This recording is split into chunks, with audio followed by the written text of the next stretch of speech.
Assalamualaikum Zahraini. Waalaikumsalam Kak. Sudah kelas berapa nih? Kelas 1 Kak. Oh, kelas 1, Masya Allah. Sudah siap ya? Sudah? Oke, mari Ekstra Mania semua, sama-sama kita dengerin penampilan dari Zahraini. Silakan.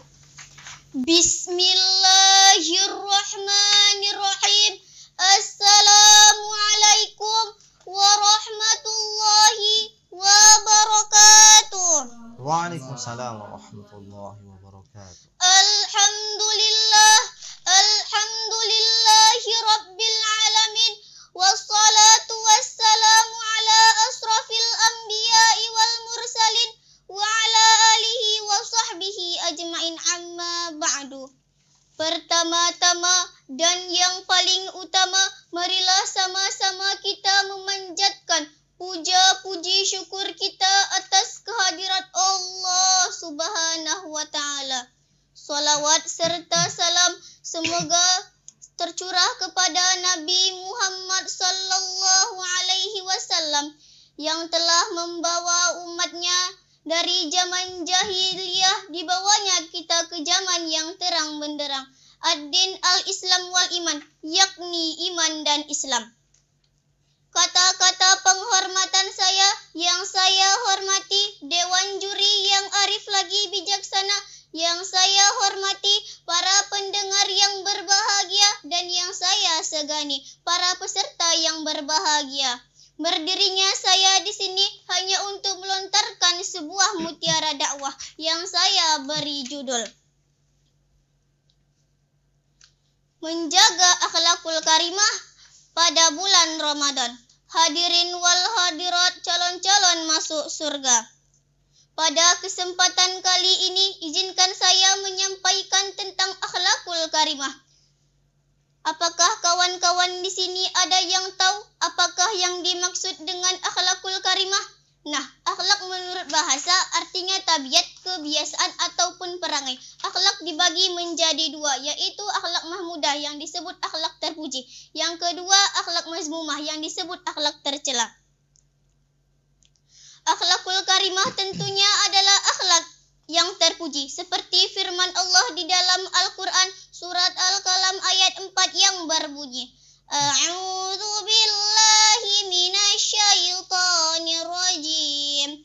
Bismillahirrahmanirrahim.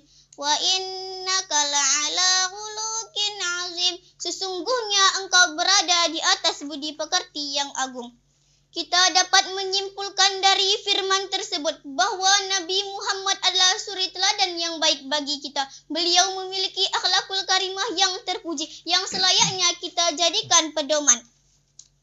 Dengan kita selalu menjaga akhlak dan perbuatan kita, maka kita akan selalu didekatkan kepada Allah Subhanahu wa Ta'ala. Di dalam kehidupan sehari-hari, akhlakul karimah dapat digunakan sebagai tolak ukur dalam menentukan kehormatan seseorang.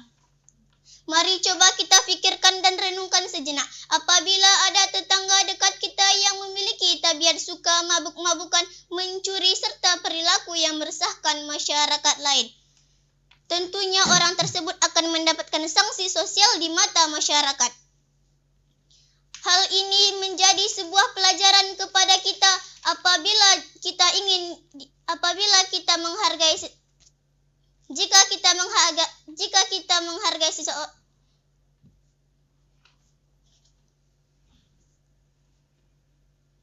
Jika kita ingin menghargai seseorang, maka kita harus menghargai diri kita sendiri yang menjaga akhlak kita. Tidak di dunia saja ada hukuman bagi yang melakukan perbuatan suka, bagi yang melakukan perbuatan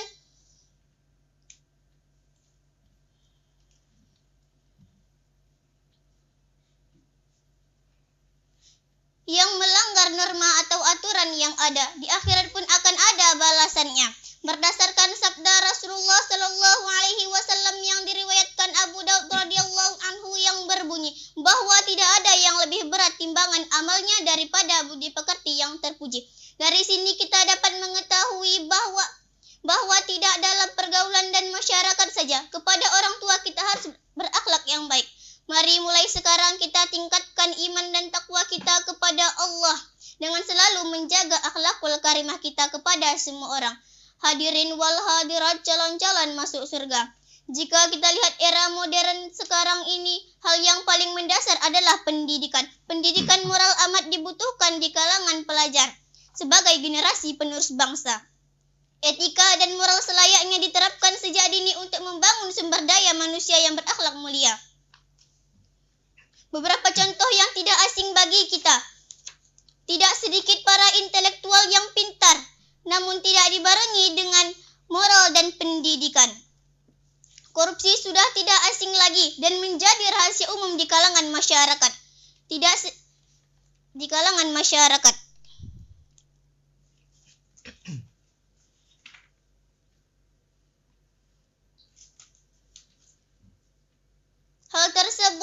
Hal tersebut menjadi sebuah permasalahan yang muncul akibat kurang dibarengi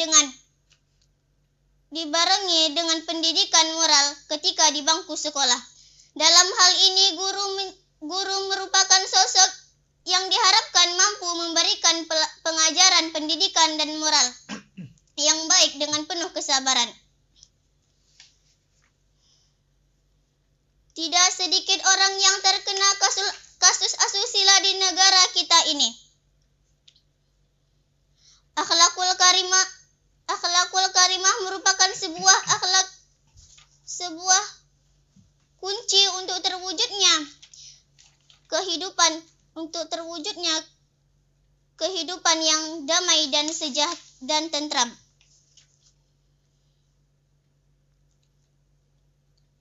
Dalam sejarah kehidupan telah dibuktikan oleh seorang pemimpin yang memiliki akhlakul karimah yang baik dan dapat mewujudkan masyarakat yang damai dan sejahtera.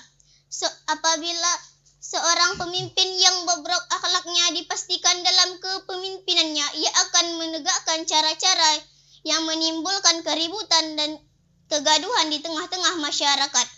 Hadirin wal hadirat, calon-calon masuk surga. Menjaga akhlak dan moral yang baik adalah sebuah kunci untuk menjaga kekokohan di dalam jiwa kita. Kesimpulannya adalah kita harus menjaga akhlakul karimah kita dengan baik. Demikian yang dapat saya sampaikan. Apabila terdapat khilaf dan salah dalam tutur kata ataupun dalam bersikap saya, mohon diberikan kemaafan. Demikian yang dapat saya sampaikan. Wassalamualaikum warahmatullahi wabarakatuh. Waalaikumsalam warahmatullahi wabarakatuh. Nah, itu tadi penampilan dari Zahraini Harahap. Langsung saja kita dengerin komentar dari Pak Ustadz Merido. Silakan Pak Ustadz. Terima kasih Mbak Salsa. Ananda Zahraini Harahap ya.